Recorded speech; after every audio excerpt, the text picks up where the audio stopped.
So when I first started my blog, I wanted to find some sort of way to incorporate singles into my reviews, but I didn't really know how I would decide like which singles are most important to talk about and which I don't care about. I mean, I could just do, you know, the biggest things that come out, but I wanted to have some sense of organization, so I decided to do singles updates bi-weekly called Hot Local Singles Near You. I know, super creative title. This video probably looks so clickbaity, but like also why would like there be a YouTube video called Hot Local Singles Near You?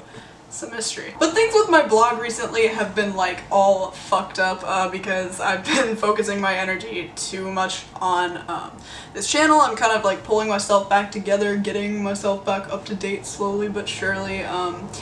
But I missed my last singles update basically, and also like I didn't really want to do it, to be completely honest, because 2 weeks ago the amount of singles that like I was looking at, it was just so depressing because I didn't like so many of them, and it would literally have just been a video of me being like, yeah, this sucks, this was underwhelming, this was underwhelming.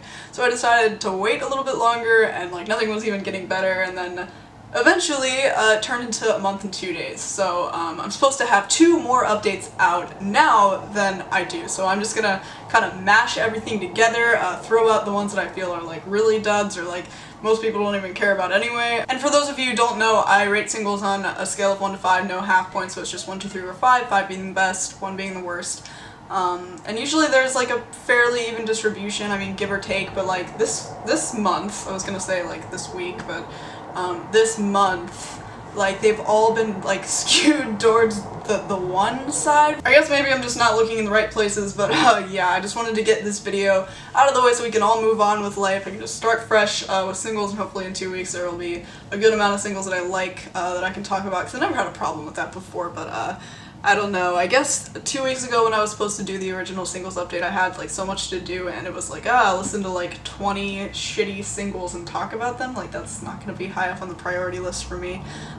Yeah, so I kind of like filming right here, by the way. It's like in front of like concert tickets. You can probably not see my Tribe Called Quest poster, but it's there. I got a car seat headrest, set list, we are good, we're set. Yeah, I actually like filming here a lot better than filming in front of that white wall over there that I usually do. I guess it's because like I'm more comfortable because I'm like in my own bed and not on the like shitty college mattress that used to be my roommate's bed. Mattia, if you're watching this, you're not watching this, but I miss you dearly. Jumping right into it, the only five, and I had to like push myself to actually give it a 5. Oh, this is so depressing. I feel like, I don't know, I feel like I'm just like being too critical, but I don't think that that's the case. I think that singles recently just have not interested me. Anyway, at least that I've heard. Day in America, Mark Kozelek and Donnie McCaslin and Jim White.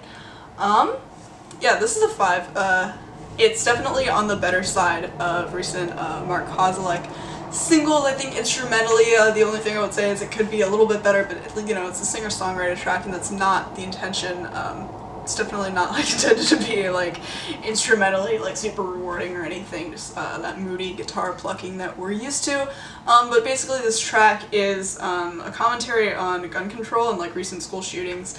And I mean, Kozelek definitely goes on his typical like rambles throughout the track. It does feel very like recent Sun Kill Moon-esque, but still, I mean, I think that the larger point of this track is definitely very well spoken, and Mark Kozelek is like the perfect guy to address it in his music. He's brought up issues like this before. So yeah, I mean, I think if you're into his more recent rambly material, you're definitely gonna like this, and it helps that everything that he talks about is actually like very relevant. He's not just like going off on a tangent about the death of Elisa Lam. Almost had to start a fight In and Out of Patience by Parquet Courts, I felt like was a 4, maybe erring on the side of a 5, but I think I was kind of just like reaching when I initially thought it was a 5, like wanting to like recent singles more again.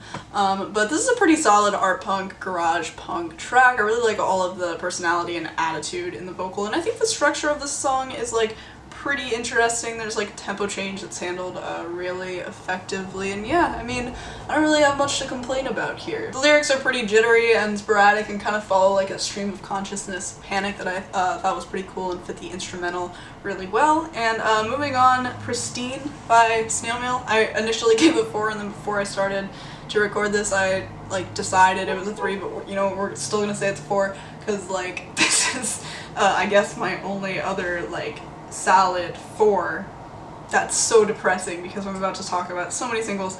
Anywho, I really like this single. I think that it's a pretty solid like indie rock track. I've never listened to Snail Mail before, so I can't vouch for any of her other material, but I mean, I think it's well written, well handled. I don't really have much to complain about. Lyrics are pretty lovesick and vulnerable, and yeah, I mean, if you're in the mood for some sad indie music when you're missing someone, I would like check it out. Moving on, okay, Dive by Beach House. I have written in my notes that this is either a 3 or a 4 because I can't fucking decide for the life of me whether this is a 3 or a 4, so I think we're gonna do the thing where I break my own rule that I purposefully gave myself to like make sure I would stay decisive with these singles reviews, and we're gonna give it a 3.5. Fuck you, past self. I have mixed feelings about recent Beach House material because I kind of understand like where people are coming from when they say, oh, they're putting out so much of the same shit and not experimenting at all. Sorry, my camera died. I haven't really been too bothered by it. I think both this and Lemon Glow have been really well made singles. I mean, yes, they're not switching up their sound that much, but they pull off this sound really well. So I don't really know that it bothers me that much as long as they're continuing to put out material that's like well done. I don't know. But yeah, I do still kind of get where people are coming from at the same time. I really like all the heavy distortion in this track and the production with the, you know, very dreamy, reverbed out vocals and instrumentation, and honestly, like, the climax is satisfying enough. Like, I really like it. So yeah, I think this is a 3.5. Like, it's fairly alright, but I do hope that they like step up their game a little bit more on this record, but I still won't be like too disappointed either way. I think they pull off this sound very well, and yeah, I don't really have that much to complain about. So get the fuck off my dick, Vince Staples. I feel like I can't rate this, to be honest. Like, put it down as a 3 or 4 also. Which is bad. Again, I need to be more decisive than that. But, I mean, like, it's kind of just a meme track, at least for me. I mean, like, it wasn't intended that way. It's a response to the whole, like, GoFundMe thing that he set up in response to people, like, calling him out over something. I'm explaining this, like, super well. I think it had something to do with, like, his live performance not being, like, up to par with what, like, some group of fans, like, wanted, or like some stupid shit that people were getting on Vince Staples' dick for, and he said to get the fuck off in this track. Fucking album art is a condom. That's hilarious. Also, I don't know, this track's like funny. It's not like that impressive. Like, the production is fine. It's like pretty forgettable, but like the lyrics are hilarious. So it's like I think it's memorable. Like, I probably will remember it for the lyrics. But yeah, the production is pretty like sleek and straightforward, and yeah, you know, it's a pretty solid track. Moving on, You and I by Flatbush Zombies and Daya, I think. Like, I understand kind of the hype for this track. I'm gonna give it a 3. Like, I like the Daya feature a lot, and I wish that she appeared more like on the actual hook of the track. But honestly, I think that like lyrically, and in terms of the beat especially, not even as much lyrically, like, and the hook are just pretty average. Like, I don't really think there's any reason to come back to this track. I've never really been the biggest like Flatbush Zombies person, but I think they like switch up their flows enough throughout this song to make it like enjoyable for at least like the duration that it's on. But yeah, again, I mean, it's fine. Nothing too special. Nothing to lose your shit over. Over and Over and Over by Jack White. This is a 3 to me. Definitely one of the most bearable tracks on his new album. Also one of the least experimental, I guess. So, like, I can see why this was released as a single, considering it's so accessible. It feels more like classic Jack White than I think the rest of that album does. Can't wait to talk about that son of a bitch, by the way. It's got that blues rock flavor, the distortion and the energetic percussion, and the build-up are all, like, fairly nice. The backing vocals definitely do a lot to help it. It's pretty satisfying, like, you know, it's alright, but again, it's a 3. I don't really think that it's anything to lose your mind over. Wide Awake by Parquet Courts. I, like, enjoyed the, like, concept behind this track. I like the new wavy kind of flavor to it, but it feels like a little unfinished. I mean, it's only 2 minutes, so, you know, I guess it's enjoyable for, like, the whole time that it's on, and the funky guitar and synth layers and bass line are pretty fun, and the vocal performances really nice. It sounds kind of hungry, but yeah, I mean, I don't really think it was that satisfying, so I left it at a 3. Does the Ski Mask Make Me Look Fat by JPEG Mafia and Heno. I don't know how to pronounce that. This is a 3 as well. Honestly, I was pretty disappointed in this track. Peggy, I love you to death, like, so much. Peggy is such a good dude. This is off topic, but oh my god, I love him. So inspiring. Like, you can tell he just, like, straight up loves what he does. I saw him live, like, a month and a half-ish ago, and he recognized me because before I even reviewed his album, this motherfucker followed me on Twitter for tweeting this. And it was like a pretty cute tweet, but like, when I got that notification I was like, it's a fucking joke, like, what the fuck? I didn't even tag him in that tweet, like, how did... Must have been looking through subtweets, but anyway, yeah, the guy's just, like, awesome. To my knowledge, I think he's actually watched a few of my reviews before. Because, like, he favorited a few of my, like, tweets for, like, reviews, so I think he's seen the Black Panther soundtrack one, and, one other one. I remember it's happened, like, more than once, so it just felt really, really cool. But anyway, back to the point, this is adding time onto the video. Does the Ski Mask Make Me Look Fat? I'm sorry, but this is, like, the definition of a B-side. Like, this didn't need to be released, I feel like. I mean, it's like, it's kinda hard-hitting, like, the production definitely feels noticeably, like, watered down, in comparison to anything off, like, Veteran or, Black Ben Carson or, like, any, really, of his other albums. The percussion's, like, definitely really hard-hitting, prominent, in your face. The dark synths are alright, but, like, none of it really hits me, you know? I'll probably never come back to it, so it's fine. Like, if you're really into JPEG Mafia like I am, I would, I guess, still check it out. Maybe you'll like it better than I did. So, Disarray Preoccupations. Recent Preoccupations material has been, like, such a disappointment. The production on pretty much all of the new singles has been like so muddy and messy and just not. I don't really think the whole cold wave sound, like, complements their approach that well. I don't really think they're doing a very good job with it. It's just so drenched in, like, echo, all that reverb, but, like, yeah, I don't know. But this track is a 3. Like, I think it's a little bit better than the last 2 that I've heard off of this new album, which I have not listened to yet. Maybe it's better than I think it is. It kind of has a cool tempo change in the middle with the percussion and the guitar work, and, like, it's not horrible, but again, like, yeah, no reason to really lose your shit over this one. Take It All by Ice Age is another 3. I'm sorry if you could hear that bus right outside my window. I don't really feel like cutting this. So the ringing guitars that kind of slowly fade in and out on this track are really nice. I think that it definitely has a nice mood, and I also really like that you can definitely tell that there's a significant amount of emotion, like, in the lead singer's vocal. But to be honest, like, the lyrics are kind of lazy, and overall it's just, like, very underwhelming. Like, it definitely would have benefited from some kind of, like, crescendo. It just feels very, like, flat and one note.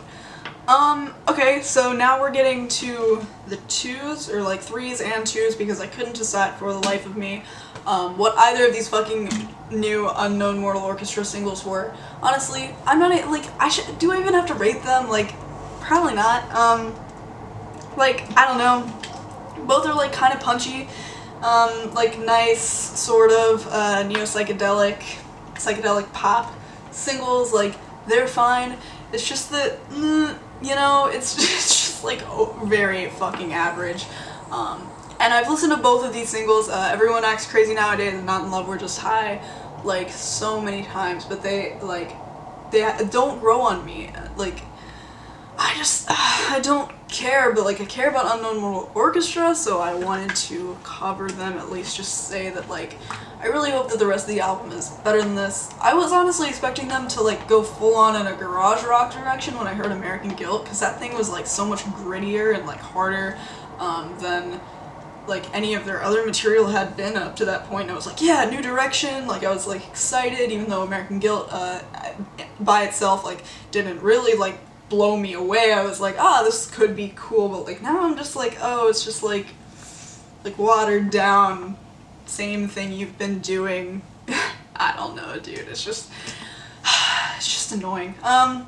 Yeah, moving on. For You Too, Yo La Tango, unfortunately this is a 2 for me, and I guess, like, while I'm here I may as well talk about their new record since that did drop. I was definitely anticipating it. Like, I really, really wanted it to be good, and I thought that, on their last, like, 4 singles they released, like, I don't know if it was an EP, I don't think it was technically an EP, I think they were all released individually, but, yeah, like, I liked, like, a fair amount of those because they had, like, a cool atmosphere. They were kind of, like, underwhelming in the sense that they didn't build up to anything cool, but I still, like, thought that they were pretty unique sounding and, like, pretty good for Yo La Tango, and I fucking love Yo La Tango, so I was, like, really, really hoping for the best with this new album.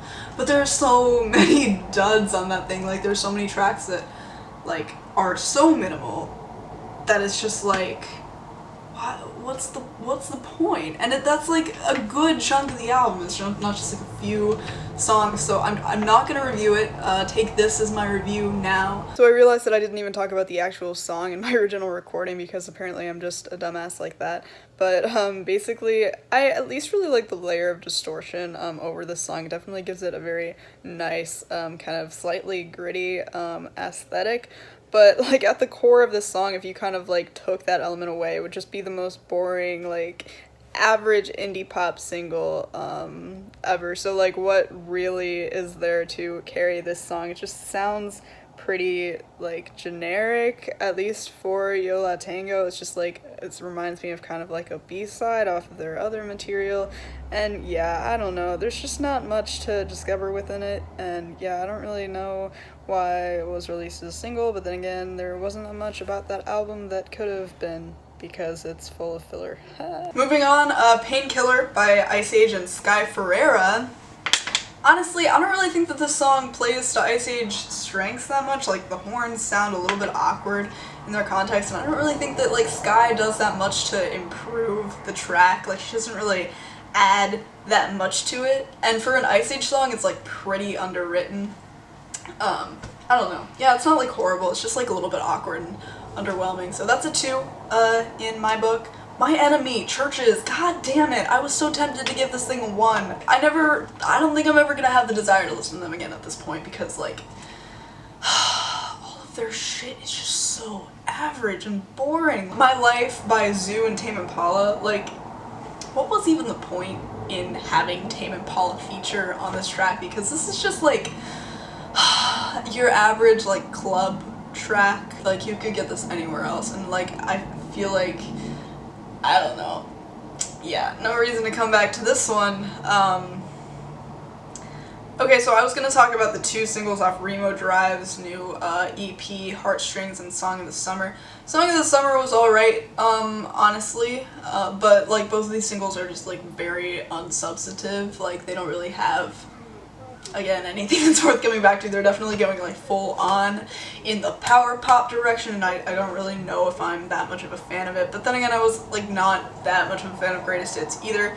I guess I just don't see what's so special about this band, although Art School is a great track, especially considering I go to art school and I can put it on and be like, art school, colored hair I can't sing. I can't sing. I don't want to try. High Horse, Casey Musgraves. I'm sorry, honestly, I really wanted to like this track, but it's another 2. Like, why are people into this? The lyrics are bad. Like, they're straight up bad. They're not good. They're actually pretty irritating. And like, I don't know, the instrumental, it has a little disco flavor, but like, it's pretty much just like synth pop. It's like very average, and I just am not seeing the hype at all. Now we're to the ones. Thankfully there are only 2 of those. In Contempt, Street Sex. I am like a fan of Street Sex. I really like Street Sex. And I'm not like that big on metal or industrial. This is a metal industrial band. But I thought End Position was like amazing. I fucking love that album. So I was like hoping for the best with these new singles and like their EP that just came out, but honestly, like, these vocals are just like unbearably awkward, and I feel like when they're not going full on like End Position, like screaming their asses off, they're not very good vocalists, and I don't really think that they pull it off. And the structure behind this track, there is no structure behind this track. It's a total mess. It's so muddy and like drowned in reverb and half-baked. No, not my thing. Once in My Life, the Decemberists. These lyrics are such shit, actually. And the instrumental is like just really average and cliche, like to the point of wanting to cringe your ass off.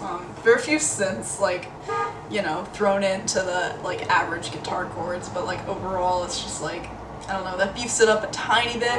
So I was like considering almost giving it a 2, but honestly, nah, like this isn't very good. Okay, so yeah, I'm moving this over. Yeah, that's the singles update. I hope that you enjoyed it, and please subscribe to my channel. That would mean a lot to me. Thanks for 66 subscribers. It's a milestone, for sure. Every newcomer on YouTube hopes that one day they'll reach 66 subscribers, and I just hit it. Thank you! No, but seriously, thank you for watching this video. Thanks for watching any of my videos if you watch my videos. And yeah, I'll see you in 2 weeks, hopefully on a Tuesday. I want to get back into the whole bi-weekly on Tuesdays thing, and hopefully I can just do that, like the video and the blog post, both on Tuesday. One day I'll get my shit together. Also, Lexapro, I miss you. I'm nothing without you. Where are you? And I'm so sorry. I cannot sleep. I cannot dream tonight. But like, thankfully at least you won't be here to distract me, because I'm gonna get so much done this weekend, since you're not here. But I miss you a lot, so come back, please.